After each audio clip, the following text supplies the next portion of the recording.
ിന്റെ കുറവുണ്ടായാൽ ചെയ്യുന്ന ഒരു പ്രവർത്തനം നിങ്ങൾ അങ്ങനെ ചെയ്യുന്നു എന്നല്ലാതെ അള്ളാഹുവിന്റെ അടുക്കൽ അതിന് യാതൊരു സ്വീകാര്യതയും ലഭിക്കില്ല.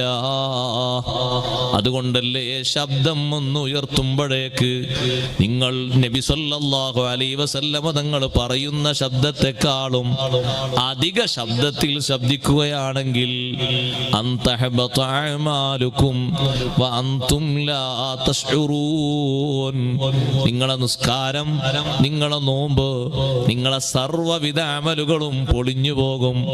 ഒരൊറ്റ അനാദരവ് കൊണ്ട് എല്ലാ അമലും പൊളിഞ്ഞു പോകുമോ? പൊളിഞ്ഞു പോകും. രാജാവിന് ഇമാം അവർകൾ ഓതി കൊടുക്കുന്ന ആയത്താണ്. ശബ്ദം ഒന്ന് പതുക്കെയാക്കിയപ്പോ ഇമാം അവർകൾ വീണ്ടും ഒന്നുകൂടി ഓതിക്കൊടുത്തു. വമദഹല്ലാഹു ഖൗമൻ യഗുല്ലൂന അസ്വാതഹും.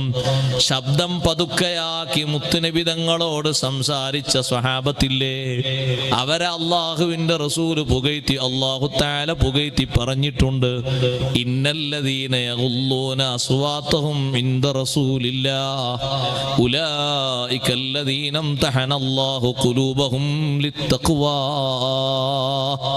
അള്ളാഹുവിന്റെ റസൂലിന്റെ സവിധത്തിൽ പതുക്കെ സംസാരിക്കുന്നവർ. ഉറക്കെ ദുആ ചെയ്യരുത്.